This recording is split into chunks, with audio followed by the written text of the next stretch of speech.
Inilah Jaksa Menyapa.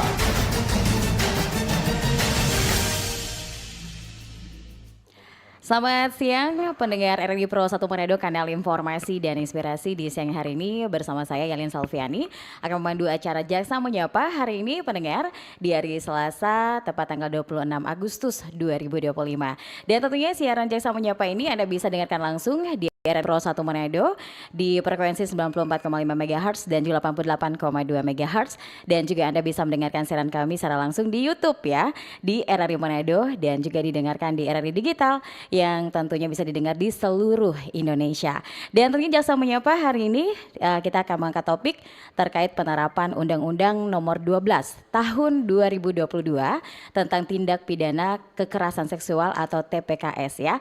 Dan tentunya di studio hari ini sudah hadir narasumber kita dari Kejaksaan Negeri Minahasa ya Pak ya? Hari ini ya? ya? Betul. Ya. Oke, dan kita langsung perkenalkan satu persatu. Ada Pak Paskahlis Sumelang SH ya, oke, selaku Kasubsi Pratut Tindak Pidana Umum Kejari Minahasa. Selamat siang Bapak. Ya, selamat siang Ibu Yeli. Oke, kemudian ada Bapak Hiro Eternity Belasut SH selaku Kasubsi 1 Intelijen Kejari Minahasa. Selamat siang Bapak Hiro. Selamat ya. siang Ibu. Selamat siang. Iya, selamat siang. Oke, terima kasih hari ini sudah hadir di studio. Tapi kalau boleh tahu nih ya, kalau Pak Paskahlis ini tupoksinya apa ya tugasnya di Kejari Minahasa selaku Kasubsi Pratut Tindak Pidana itu apa saja yang dilakukan? Oke, kalau saya pribadi sesuai dengan jabatan sebagai Kasubsi Pra Penuntutan ya, perlu diketahui bahwa di bidang tindak pidana umum itu ada 2 kasubsi di bawah Kasipidum namanya. Yeah. Nah, kasubsi yang pertama itu yang pra penuntutan, itu tupoksinya lebih ke penanganan perkaranya, tentu penanganan perkara ya. Tapi batasannya itu sampai pada tahap sebelum dilakukannya penuntutan di pengadilan. Jadi semenjak masuknya, kalau istilahnya itu SPDP ya, SPDP dari penyidik polisi mengirimkan pemberitahuan bahwa adanya penyidikan terkait perkara-perkara. Yeah. Nah, itu mulai dikirim, nah itu mulai masuk ke tupoksi saya. Oke, langsung di bagiannya Pak. Ya, ini dikoordinasi, kemudian sampai pada pelimpahan berkas perkara sampai tersangkanya dilimpahkan. Kalau P21. Oke, baik. Kalau Pak Hiro sendiri? Baik, kalau mungkin dari bidang saya ya, Iya. apalagi di bagian subseksi 1 intelijen, sebenarnya kami di intelijen itu Bu lebih luas karena kami itu mencakup seluruh bidang, yang artinya kami bisa mengcover seluruh bidang itu, terutama dalam hal ideologi, politik, sosial dan budaya. Contohnya itu kami melakukan kegiatan ada yang namanya itu pengawasan terhadap aliran kepercayaan dalam masyarakat, ataupun kami bisa melakukan sosialisasi, juga pengamanan. Jadi misalnya misalnya Pak Paskal ini misalnya mau pergi sidang, terus misalnya ditemukan ada indikasi, oh ada ancaman dari kiri, misalnya ada massa begitu, massa mau demo tidak terima dengan ini itu. Nah, biasanya koordinasi dengan kami di bidang intelijen untuk kami melakukan pengamanan di sana agar supaya proses persidangan bisa berlanjut dengan aman. Oke, ini kolaborasi yang solid gitu ya istilahnya ya, tupoksinya masing-masing seperti itu gitu ya. Dan yang pastinya hari ini kita akan membahas terkait penerapan Undang-Undang Nomor 12 Tahun 2022 tentang tindak pidana kekerasan seksual atau TPKS gitu ya. Nah, kalau boleh tahu bisa dijelaskan, nanti masing-masing juga bisa menambahkan juga gitu ya. Nanti entah itu Pak Paskal juga yang akan menjelaskan atau nanti Pak Hiro juga gitu ya. Sebenarnya apa yang menjadi latar belakang dibentuknya undang-undang gitu ya Nomor 12 Tahun 2022 ini, terus tujuannya apa, kemudian isi pokok dibuatnya undang-undang ini apa gitu, bisa dijelaskan nih Pak? Oke, nanti saya yang jawab ya. Iya, silakan Pak. Sebenarnya landasan utamanya itu, latar belakangnya, ini undang-undang ini untuk mengatur terkait kekerasan-kekerasan seksual yang terjadi terhadap perempuan dan anak. Nah, memang sebelum lahir undang-undang TPKS ini, itu sudah ada undang-undang yang lebih spesialis yang mengatur terkait perlindungan anak, ada undang-undang perlindungan anak sendiri, kemudian ada undang-undang kekerasan dalam rumah tangga, itu irisan-irisan pasalnya. Nah, tapi kenapa lahir TPKS? Ya salah satu lebih mengacu ke hak korban. Karena hak korban itu di dalam Undang-Undang TPKS itu sudah diatur terkait pemulihan dan penanganannya seperti apa. Nah, kalau di undang-undang yang sebelumnya yang diatur seperti perlindungan anak, itu tidak secara spesifik. Nah, sedangkan kalau di undang-undang TPKS ini, di dalam hukum acaranya itu, kita mengatur yang salah satunya syarat paling penting itu kita meminta restitusi. Restitusi terhadap korban, tapi kita mintakan kepada pelaku. Oke. Nah, sedangkan di Undang-Undang Perlindungan Anak itu tidak ada mengatur hal seperti itu. Nah, kemudian Undang-Undang TPKS ini juga dia mengatur secara luas. Maksudnya itu segala bentuk tindak pidana kekerasan yang diatur di undang-undang lain itu seperti perlindungan anak, pornografi, dia sudah dicakup dalam Undang-Undang TPKS ini.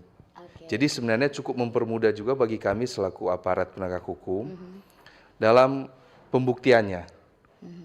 Nah, kalau kita mengenal di undang-undang seperti KUHP yang terlalu umum itu memang ada ada pasal di situ yang mengatur terkait kekerasan seksual, tapi tidak spesifik. Sehingga bagi kami penegak hukum cukup kesulitan apabila contoh seperti saksinya cuma tidak ada saksi yang melihat. Nah, sedangkan kalau di dalam TPKS sendiri sudah mengatur satu saksi saja sudah cukup, didukung dengan alat bukti yang lain. Baik. Seperti itu. Jadi penerapan undang-undang ini tuh salah satu undang-undang yang disempurnakan, tidak hanya memberikan hukuman kepada yang melakukan tindakan kriminal itu, tapi juga ada perlindungan untuk si korbannya juga gitu benar, ya. benar. Oke, baik. Bisa ditambahkan lagi Pak Hiro?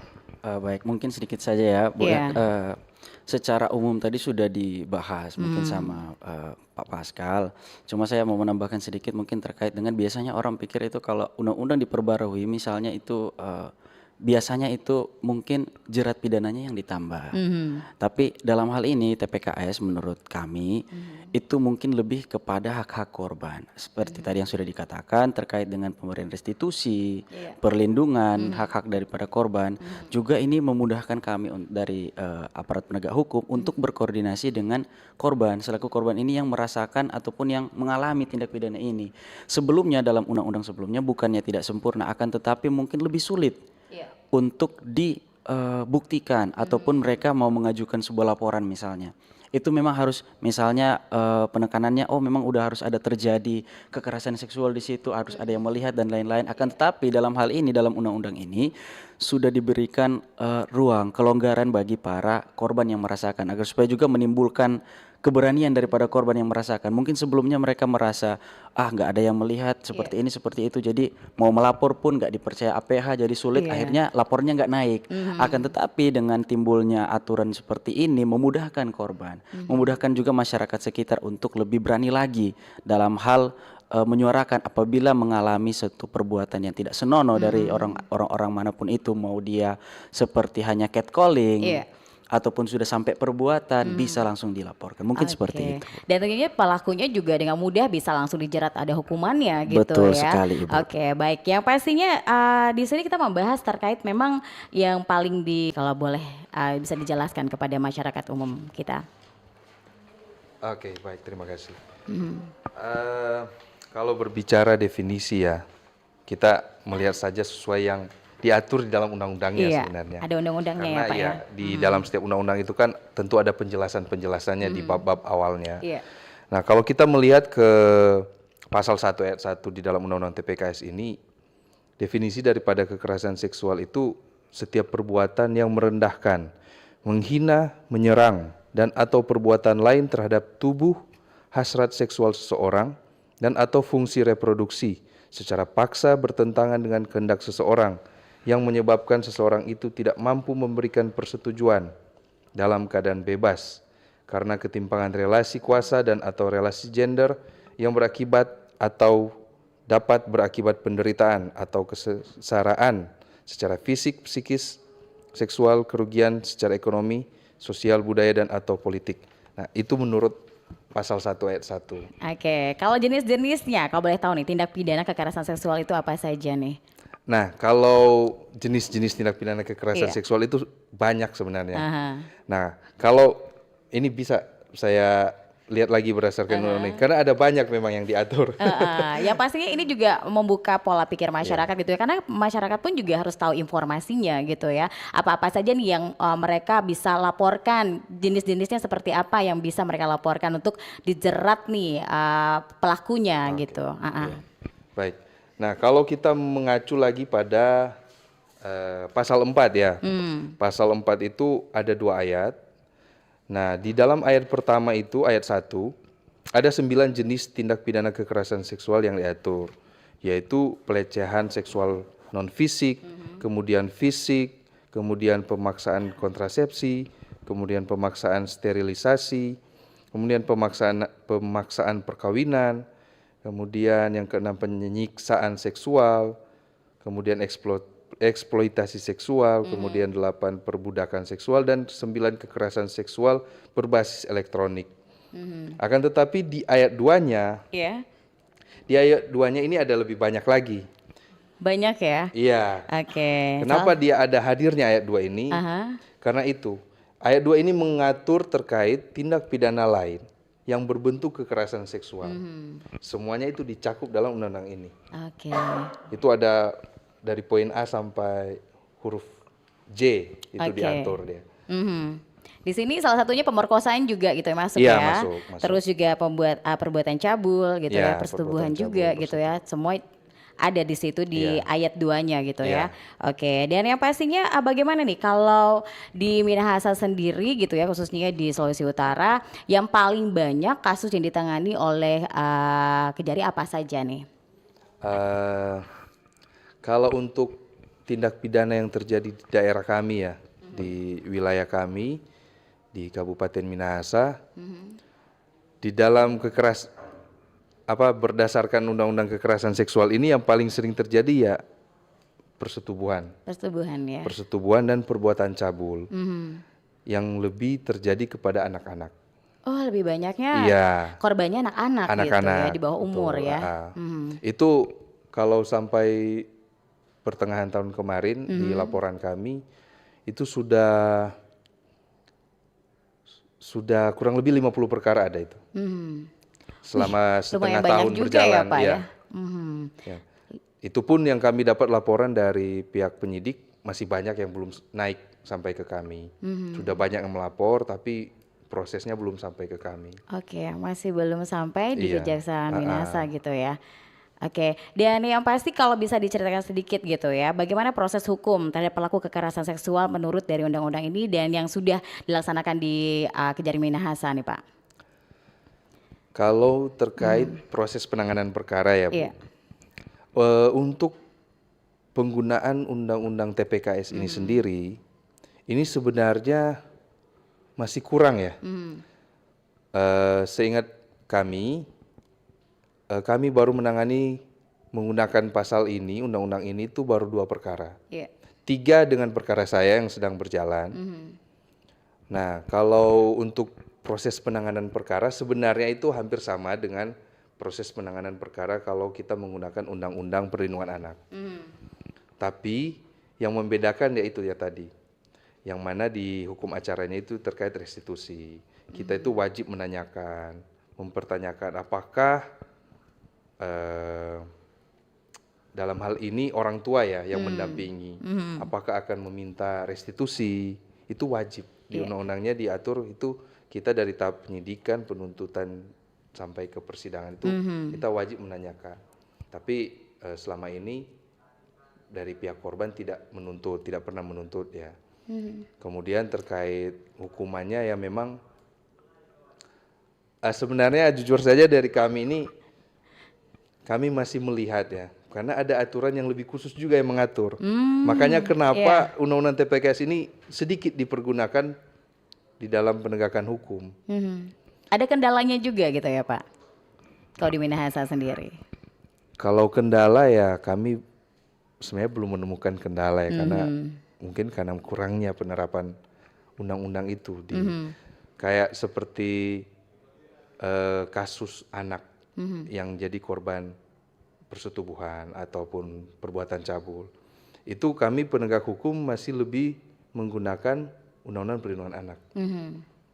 Seperti itu. Masih menggunakan itu gitu Iya. ya. Oke, kalau bisa ditambahkan Pak Hiro, mungkin dari pengalaman gitu ya selaku intelijen gitu ya. Apa nih peran dari Kejaksaan sendiri khususnya Kejari Minahasa menangani kasus seperti ini gitu. Contohnya kekerasan seksual. Mungkin kalau dari bidang saya ya Bu ya, kalau dari bidang saya mungkin kami lebih kepada pencegahan terjadinya ya. kekerasan seksual ini. Seperti sebagaimana juga sudah diketahui sebelumnya, kami juga sudah menyampaikan kami ada yang namanya program itu Jaga Sekolah. Yang mana pada program itu kami berkoordinasi dengan sekolah-sekolah yang berada di Kabupaten Minahasa.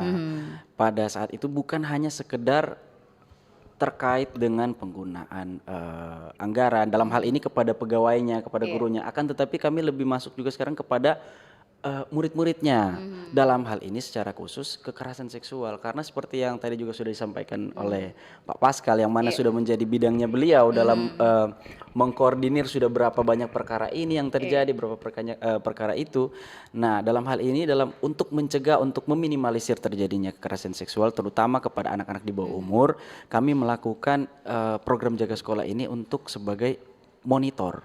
Jadi setiap guru-guru ataupun kepala sekolah itu pada mungkin berjangka waktu ya melakukan pelaporan kepada kami. Gimana sih siswa-siswanya, apakah ada satu kendala, apakah ada terjadi perbuatan kekerasan seksual dari luar ataupun dari dalam, langsung saja dikoordinasikan dengan kami agar supaya kami bisa dampingi dari awal. Mungkin karena seperti yang sebagaimana diketahui juga dalam Kabupaten Minahasa ya tidak semua memiliki kepribadian yang berani atau pengetahuan yang cukup. Banyak yang masih terkendala dengan masih tidak tahu harus melapor kepada siapa, apa yang harus diperbuat. Nah, disitulah kami Bina Intelijen masuk beserta juga dengan rekan-rekan dari Pidum, dari Pitsus dan lain-lain untuk kami bertanya kepada anak-anak, apakah ada kendala, apakah kalian mengalami kekerasan seksual? Apabila demikian, ayo langsung datang ke kantor, kita diskusikan sama-sama, begitu. Baik, jadi Pak Hiro ini mengadakan ada program juga gitu ya, kayak edukasi juga ke sekolah-sekolah gitu ya, yang ada di Minahasa gitu. Oke, baik, yang pastinya untuk Anda pendengar di sore hari ini yang ingin bertanya ataupun juga ingin bergabung di hari ini gitu ya, mengungkapkan mungkin ada pengalaman atau ada kasus-kasus yang ada di sekitar Anda gitu ya terkait dengan topik kita di hari ini, penerapan Undang-Undang Nomor 12 Tahun 2022 tentang tindak pidana kekerasan seksual atau TPKS. Anda bisa bertanya langsung di line telepon kami, di WhatsApp ataupun juga di SMS ya di 082195835080. Dan yang pastinya kita akan kembali nanti di Jaksa Menyapa saat lagi, tetap terus bersama kami di Songantan siang hari ini. Kanal informasi dan inspirasi Pro1. Nantikan RRI Fest 2025 tanggal 30 Agustus 2025 di Manado Bay.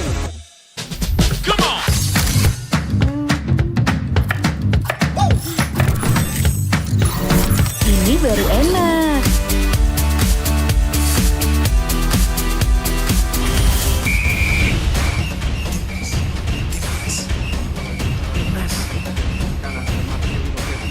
Bentar Mi. Ngapain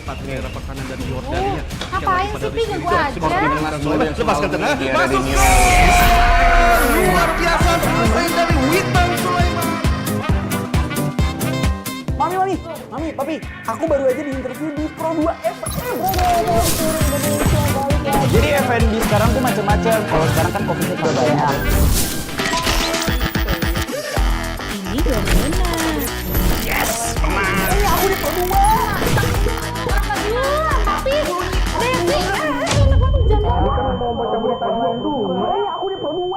Jangan rebutan.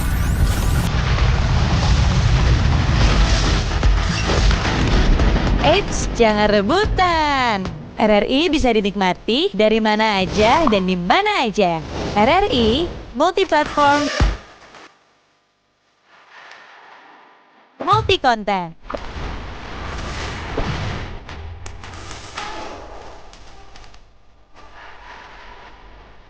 RRI punya kita.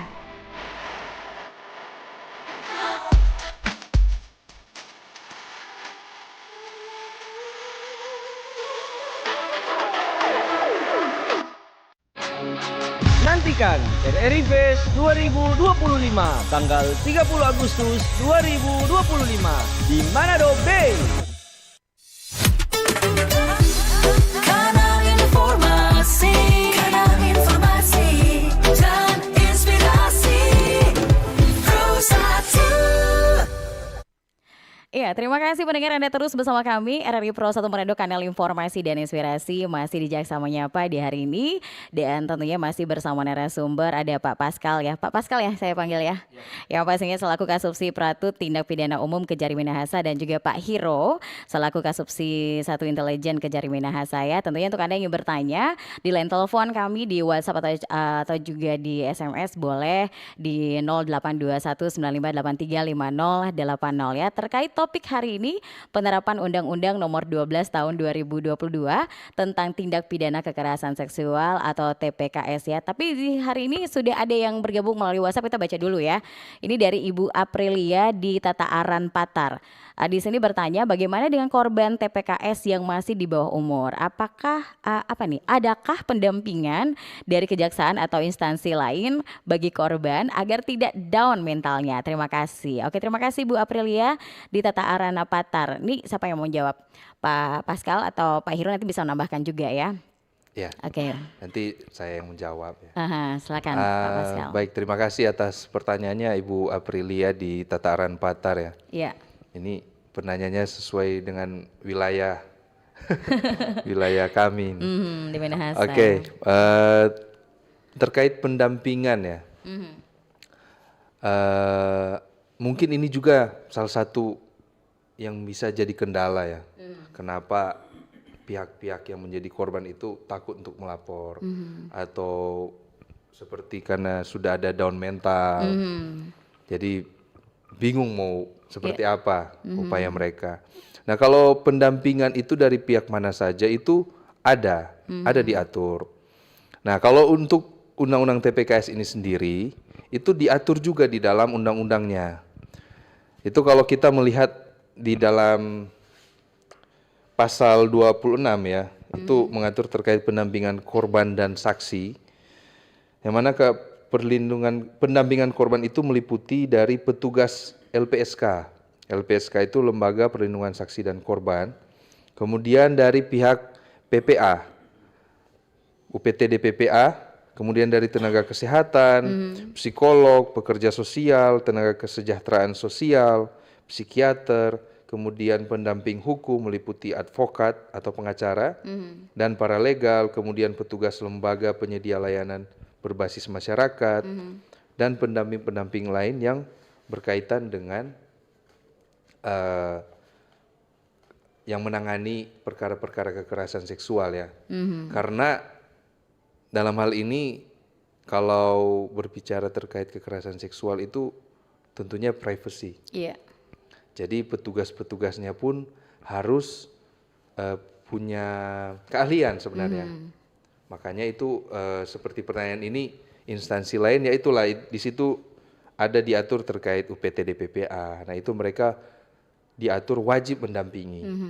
Jadi kalau seandainya kita melihat di sekitar kita ada yang menjadi korban, kita bisa memberikan masukan, atau kita bisa langsung, kalau kita takut untuk datang ke polisi, kita bisa meminta perlindungan terlebih dahulu. Sehingga untuk dapat didampingi, sama-sama dibawa ke penyidik untuk melaporkan perkara tersebut. Tapi kalau misalkan ini korban ya, dia langsung laporkan kejaksaan langsung boleh atau bagaimana? Apakah ada perlindungan bagi saksi atau pelapor nih dari kejaksaan sendiri? Baik, mungkin kalau dalam hal korban langsung datang melapor ke kejaksaan itu sangat-sangat boleh. Boleh ya. Bahkan itu yang kami cari. Karena apa? Karena sesuai juga dengan program yang tadi sudah saya sampaikan, Ibu. Yang mana program itu yang bernama program Jaga Sekolah. Iya. Dari program itu yang kami mau. Kami mau mendengarkan daripada anak-anak ini misalnya, ataupun warga-warga yang mana yang menerima yang menjadi korban kekerasan seksual.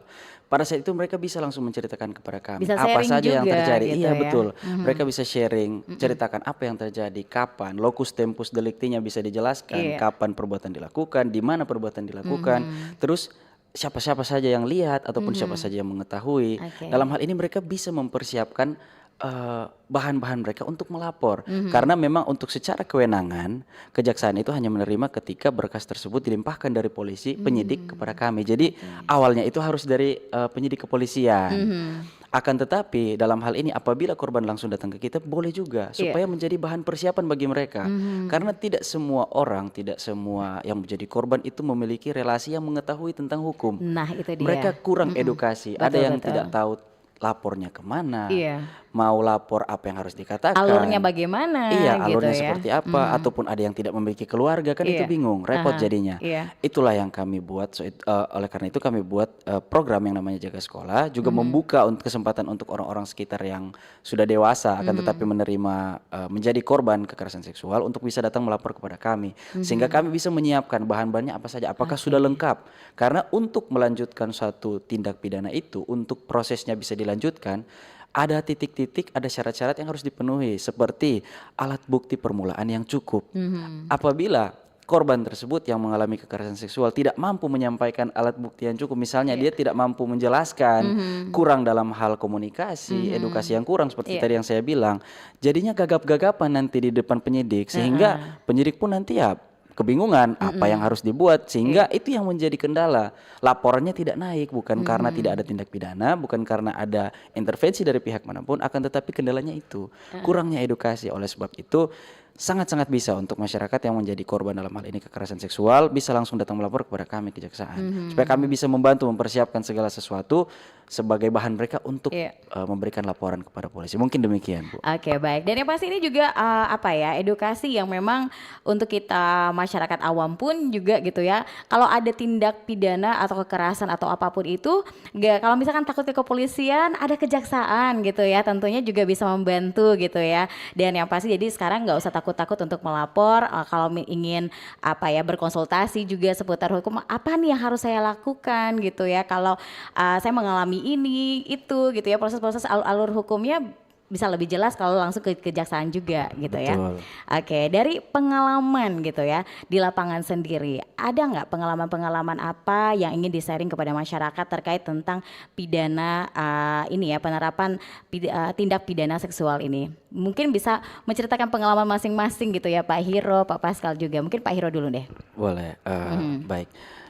Mungkin dengan tidak mengungkap identitas ya, saya jelaskan. Mungkin saya waktu lalu saya pernah menangani satu perkara, yang mana perkara tersebut perkara persetubuhan terhadap anak, akan tetapi yang menjadi pelaku itu masih tergolong keluarga daripada korban. Pada saat itu yang menjadi kendala adalah anak tersebut tidak memiliki perlindungan yang mana seharusnya dia dapatkan daripada keluarganya. Jadi seperti ini, si pelaku yang menjadi pelaku kekerasan seksual tersebut, pelaku persetubuhan terhadap anak merupakan ayah sambung, ayah sambung daripada anak tersebut. Anak tersebut orang tua bapak kandungnya sudah pisah dengan ibu kandung, sehingga ibu kandungnya menikah dengan ayah sambungnya ini. Ketika mereka menikah itu anak ini masih berumur 12 tahun, masih tergolong sangat-sangat kecil ya. Pada saat itu berdasarkan laporan yang kami terima, anak itu sudah menerima perbuatan-perbuatan tidak senonoh daripada yang dilakukan oleh ayah sambungnya, sampai ketika pada saat laporan itu masuk, anak itu sudah berumur 17 tahun. Jadi ketika kami menerima laporan, kami meneliti, kami menemukan fakta bahwa anak itu tidak melapor bukan karena dia takut ataupun apa, akan tetapi dia mendapatkan tekanan dari yang masih masuk keluarganya juga. Ya ampun, ya itu pasti tidak mendapatkan support dari keluarga juga, seperti hanya itu. dia sendiri gitu. Hanya dia ya. sendiri. Itu yang menjadi kendala, sehingga anak ini maupun melapor, mau berteriak seperti apapun, keluarganya sendiri yang menahan dia untuk lapor. Mungkin ya dalam tanda kutip mungkin yang bisa terjadi, yang bisa yang memungkinkan terjadi, orang tuanya malu untuk terekspos. Mungkin orang tuanya orang-orang terpandang di lingkungan, ya kan, atau tokoh masyarakat, tokoh agama, sehingga orang tuanya menahan anaknya sendiri. Walaupun orang tuanya orang tua kandung ini yang pada dalam hal ini ibu kandungnya ya, dia malu untuk memberitahu, ataupun dalam kasus yang saya tangani ini ya, secara khusus saya bahas ya, orang tuanya ini bukan malu ataupun apa itu, dia lebih percaya kepada Si pelaku, suaminya ini, pelaku ini iya, gitu ayah ya. sambung anak ini, sehingga dia berkata bahwa perbuatan ini adalah fitnah yang dilakukan oleh anaknya itu. Miris ya Pak ya? Iya, saat itu saya menangani perkara ini, waduh sudah sangat-sangat sebagai manusia ya emosi kan kita berpikir, karena waduh sampai hati kok bisa dia seperti itu. Nah pada saat itu anak itu tidak tahu harus kemana. Iya. Nah beruntungnya kita dari kejaksaan juga sebelum kami menerima juga laporan-laporan terkait dengan kekerasan seksual, kami sudah menjalin komunikasi yang baik dengan dinas-dinas terkait, dinas sosial, UPTD, PPA, juga ada yayasan-yayasan lokal setempat yang pada pokoknya mereka itu seperti lembaga perlindungan saksi dan korban juga, tapi dalam hal ini skup Kabupaten Minahasa saja yayasan itu. Nah mereka itu khusus menangani korban-korban seperti anak-anak, misalnya terlibat dengan penggunaan obat-obat terlarang, narkoba, juga termasuk korban persetubuhan ataupun korban kekerasan seksual. Jadi mereka bisa mendampingi gitu ya Pak dalam hal ini kami bisa meminta bantuan daripada yayasan tersebut, karena kan kami dari kejaksaan untuk terjun langsung ya, paling untuk aksi-aksi dari kami, tindakan-tindakan dari kami yaitu pendampingan secara hukum, perlindungan yang kami berikan. Akan tetapi untuk kenyamanan agar supaya dia mentalnya tidak down, kembali ceria seperti semula, bermain pada umumnya anak-anak yang berumur seperti itulah Bu. Karena kan kalau untuk menerima perbuatan seperti itu walaupun dia umur 15 tahun, 17 tahun, udah tidak seperti biasanya lagi, lebih down, sering menangis, kan itu kami bingung juga dari kejaksaan bagaimana cara untuk menangani. Oleh sebab itu kami koordinasi dengan pihak-pihak terkait seperti itu. Dalam hal kasus saya tadi ya yang saya ceritakan, kami meminta bantuan terhadap satu yayasan. Jadi yayasan ini langsung mengambil anak tersebut, minta persetujuan juga dari orang tua, tapi dalam hal ini bukan untuk melapor, karena kan orang tuanya pada saat itu tidak ingin melapor. Jadi diambil dalam hal untuk sebagai rehabilitasi, menenangkan, karena perbuatannya sudah tidak sesuai pada saat itu. Akan tetapi ketika diserahkan pada yayasan itu langsung berhubungan dengan kami, koordinasi dengan kami, sehingga pada saat itu kami menyarankan perbuatan seperti ini dalam aturannya itu bukan suatu delik aduan, yang mana deliknya itu tidak harus semata-mata dari orang tua atau keluarganya sendiri yang melapor. Kalau sudah ada perbuatan melalui kuasa ataupun melalui wakilnya yang bukan yang tidak ada hubungan darah pun bisa melapor. Jadi tidak perlu takut.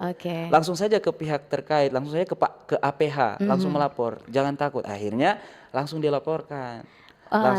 Si korban ini langsung gitu ya? Iya, langsung dilaporkan. Si pelaku pun pada saat itu belum mengaku.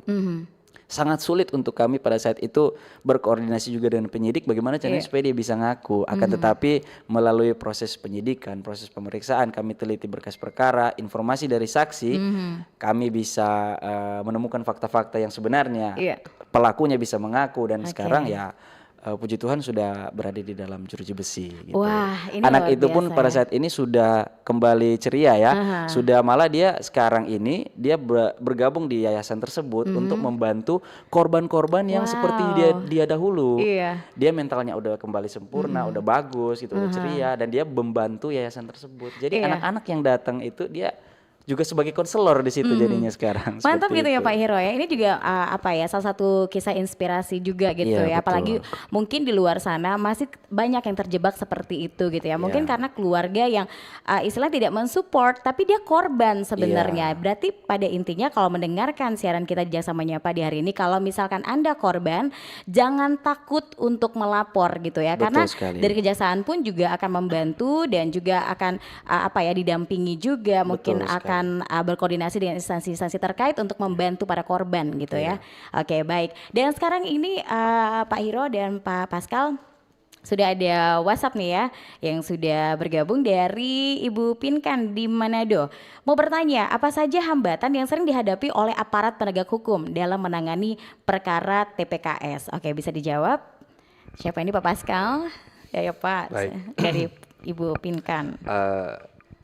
Saya lihat juga ada pertanyaan selanjutnya, mungkin ada kaitannya itu ya Bu. Oke, dari Pak Alex juga di Tomohon. Bagaimana proses pembuktian dalam perkara TPKS jika tidak ada saksi mata? Terima kasih. Ini ada keterkaitan ya? Iya. Oke, baik. Pinkan dan juga Pak Alex di Tomohon. Oke. Silakan. Pertanyaan yang ke nomor 3 itu, itulah menjadi salah satu hambatan yang sesuai dengan pertanyaan yang dari Ibu Pinkan itu. Iya. Nah, yang mana kita melihat dulu bahwa TPKS itu seperti yang di awal tadi sudah sempat saya jelaskan bahwa dia sudah mencakup seluruh bentuk kekerasan seksual. Nah, tapi kalau kita berbicara terkait undang-undang ini, penerapan undang-undang ini itu seperti apa? Kalau terkait hambatan ya memang bagi kami selama ini itu masih berjalan seperti biasa ya Bu. Karena untuk mencari pembuktian, nah ini juga makanya keterkaitan dengan pertanyaan dari Pak Alex ya. Iya. Nah, kalau terkait pembuktian itu, yang mana minim saksi, saksinya dalam hal ini hanya si korban. Entah itu orang dewasa perempuan ataupun anak korban yang menjadi saksi. Itu di dalam Undang-Undang TPKS, itu sudah diatur juga, yang mana terkait alat bukti ya, ini berbicara terkait alat bukti, satu saksi saja itu sudah cukup apabila ditambah dengan alat bukti lain. Nah, alat bukti lain itu apa saja? Nah, itu alat bukti yang diatur di dalam Kitab Undang-Undang Hukum Acara Pidana. Nah, jadi kalau kita konteksnya kita mau membuktikan, kita menggunakan pasal Undang-Undang Perlindungan Anak ya. Nah, itu memang sulit apabila saksinya cuma satu. Tapi kalau kita menggunakan Undang-Undang TPKS di dalam dakwaan kita, di dalam berkas perkara, sehingga kita mau membuktikan terkait TPKS, satu saksi saja sudah cukup, ditambah dengan alat bukti lain seperti surat. Nah, contoh alat bukti surat itu visum. Nah, itu visum kemudian, visum ini bisa kalau dalam hal persetubuhan, tentu ada visum fisiknya ya. Iya. Visum fisik. Ada pemeriksaan lengkap Iya, gitu ya. secara fisik. Secara fisik. Tapi oke. nanti ditambahkan juga terkait psikologisnya. Nah, visum psikologis klinisnya itu. Nah, itu sudah ada 2 surat.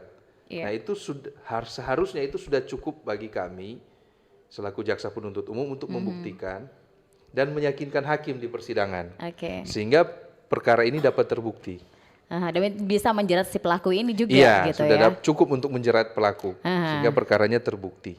Oke, baik. Sekarang ini ada yang di YouTube nih yang bertanya dari Pak Ray Aprilio. Bagaimana dengan pelaku cabul yang masih usia SMK? Mereka sudah berbuat kriminal tapi dilindungi Undang-Undang Perlindungan Anak. Keluarga korban tidak mau berdamai dengan tersangka. Apa delik aduan untuk kasus tersebut? Nih bisa dijelaskan juga ini Pak. Pak Pascal atau Pak Hiro? Oke, terima kasih atas pertanyaan ini. Pertanyaan bagus juga ini dari Ray Aprilio ya. Iya. Bagaimana dengan pelaku cabul yang masih usia SMK? Biasanya kan di bawah umur itu kan ada perlindungan anak gitu. Mungkin maksud dia ini dilindungi itu oleh Undang-Undang Sistem Peradilan Pidana Anak, bukan dilindungi oleh Undang-Undang Perlindungan. Yang dilindungi dalam hal ini tuh pasti si anaknya, si yang menjadi korban. Iya. Tetapi mungkin maksud Ray Aprilio ini Si pelakunya. Nah, oleh sistem peradilan pidana anak. Sebenarnya hal ini itu bukan delik aduan. Hal ini itu delik umum. Iya. Ya. Ketika kita membuat laporan itu sudah bukan berbentuk aduan tapi sudah berbentuk laporan. Tapi memang kita melihat bagaimana penyidik ya dalam menanggapi perkara seperti ini. Pengalaman saya pernah menangani perkara itu, pelakunya itu memang masih sekolah dan itu tetap terbukti. Meskipun dalam proses beracara, dalam hukum acara itu sistem peradilan pidana anak itu diatur hak-hak terkait anak pelaku. Kita menyebutnya anak yang berhadapan dengan hukum, ABH. Nah, tapi bukan berarti dia itu dilindungi sehingga dia tidak dapat dihukum. Tapi Dia tetap dihukum. tetap dihukum ya. Tetap Oke. dihukum. Kalau berbicara juga terkait keluarga korban tidak mau berdamai dengan tersangka, ya apalagi itu. Akan lebih memberatkan dia Penegak juga hukum gitu sudah ya. harus memproses. Iya. Tidak boleh dijadikan delik aduan karena ini bukan delik aduan. Ini delik umum. Iya. Oke, baik. Itu jawabannya tadi untuk Pak Ray Aprilio. Terima kasih hari ini sudah bergabung ya.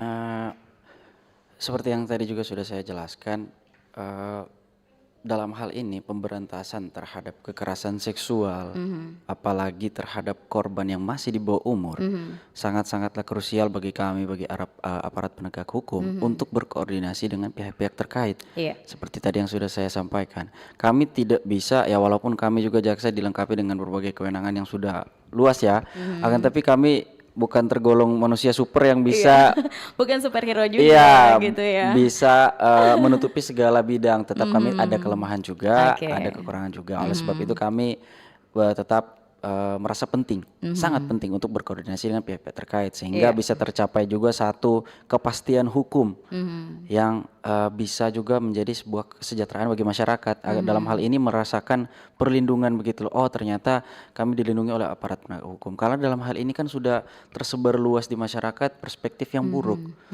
Sudah menjadi korban, tidak ditindaklanjuti, yang ditindaklanjuti hanya orang-orang yang mempunyai uang. Begitu loh. Dalam hal ini saya tekankan kembali, bukan seperti itu, akan tetapi mungkin koordinasi yang dijalin oleh aparat penegak hukum tersebut yang mungkin kurang, ataupun keterangan-keterangan yang disampaikan oleh korban yang mungkin kurang, sehingga menghambat juga untuk penegak hukum lainnya untuk melakukan proses pelaporan, untuk menaikkan perkara tersebut, seperti yang saya bilang tadi. Oleh alangkah baiknya, oleh sebab itu bisa langsung kepada kami juga kejaksaan. Apabila masih takut langsung ke kepolisian, malu dan lain-lain, tenang saja. Dalam hal ini apabila terlebih khusus apabila korbannya masih anak-anak, itu mendapatkan perlindungan juga. Perlindungannya dalam hal ini juga privasi.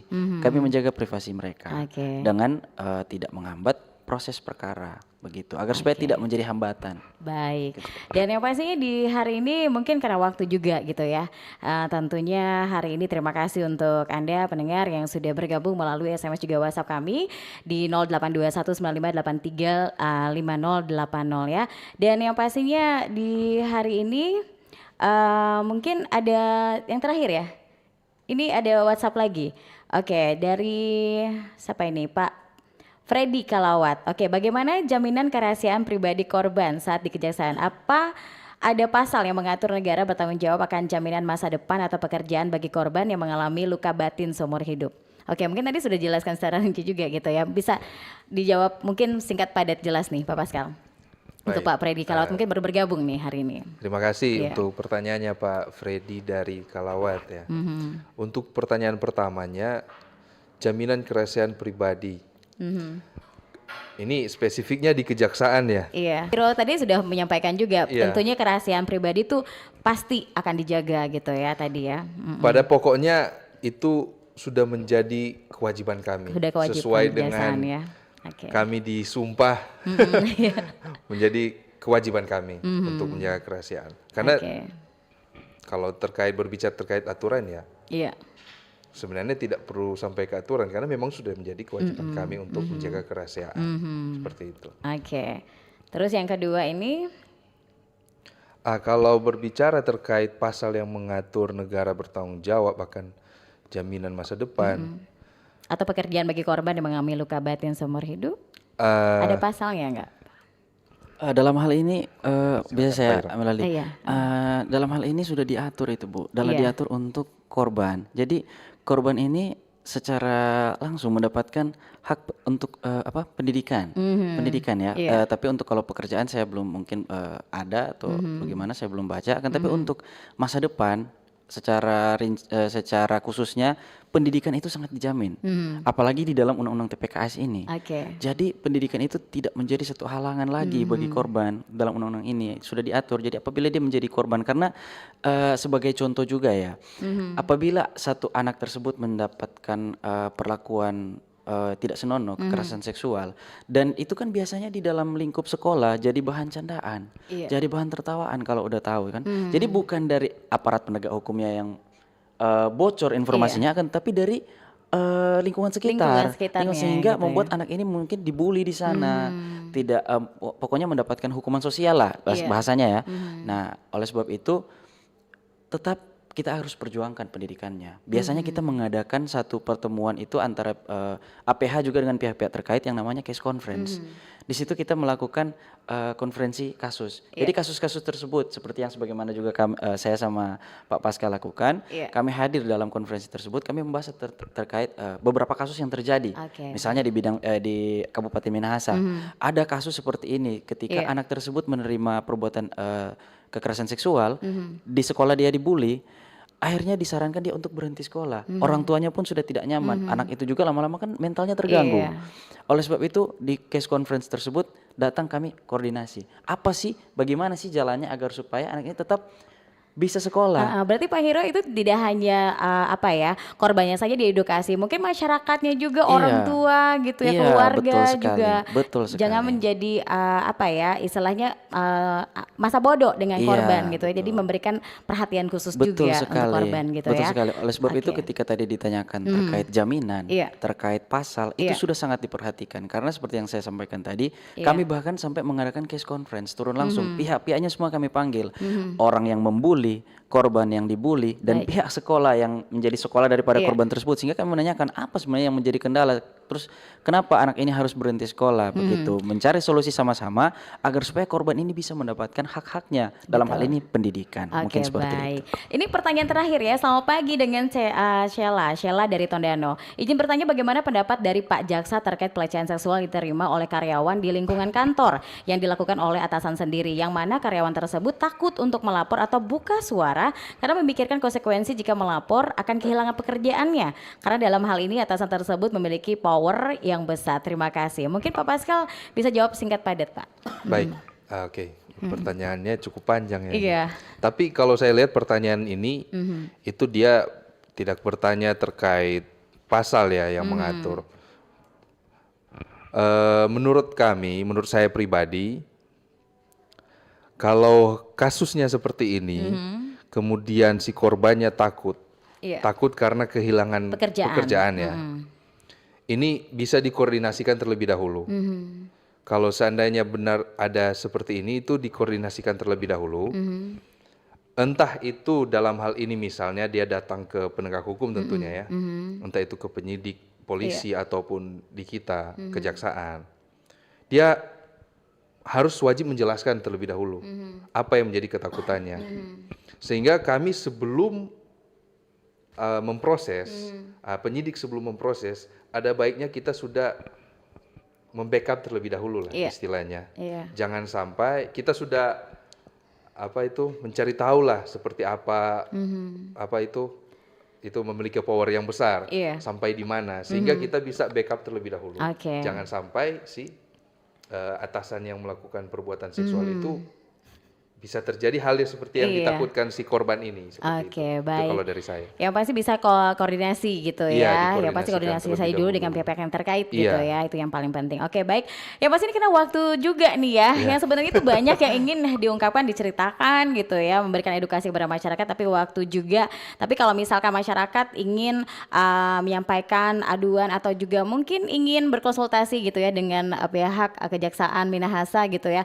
Bisa disampaikan langsung closing statement aja. Kira-kira bisa menghubungi di mana gitu ya? Ada Instagramnya kah? Ada media sosialnya kemana gitu? Dan apa pesan kepada korban atau juga masyarakat gitu ya?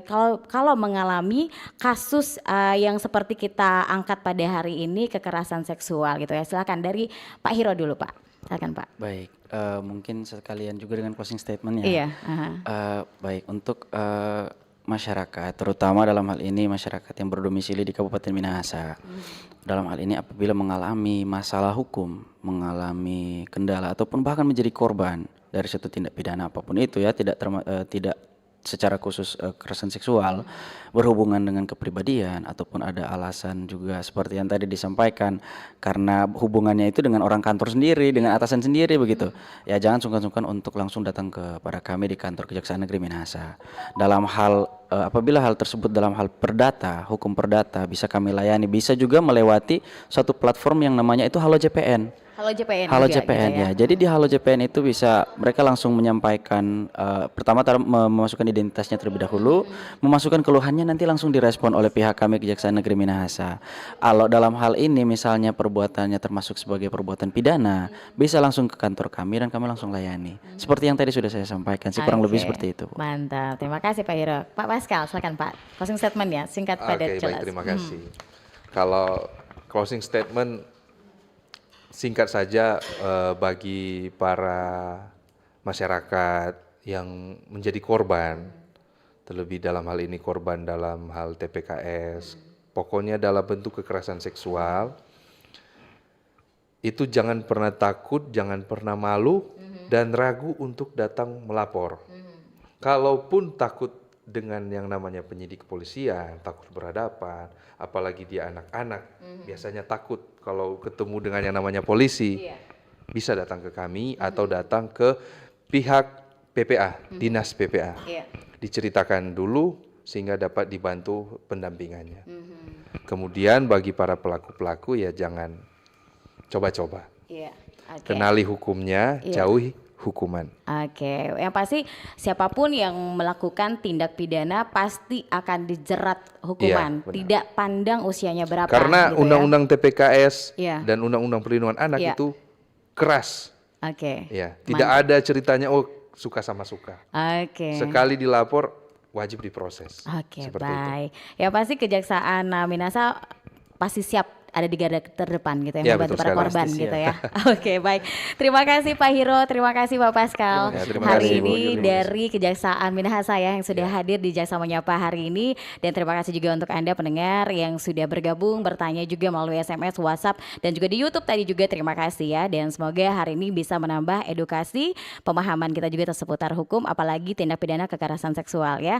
Baik, saya tutup Jaksa Menyapa hari ini, dan tentunya terus mendengarkan RRI Pro 1 Manado, kanal informasi dan inspirasi, karena masih banyak lagi program-program acara spesial lainnya yang akan terus kami hadirkan di ruang dengar Anda. Saya mewakili kerabat kerja yang bertugas, Yalin Salviani, mengucapkan terima kasih untuk kebersamaan Anda dan selamat siang. Terima kasih Anda telah mengikuti dialog interaktif Jaksa Menyapa. Partisipasi Anda membantu meningkatkan dukungan dan kepercayaan publik terhadap institusi penegak hukum.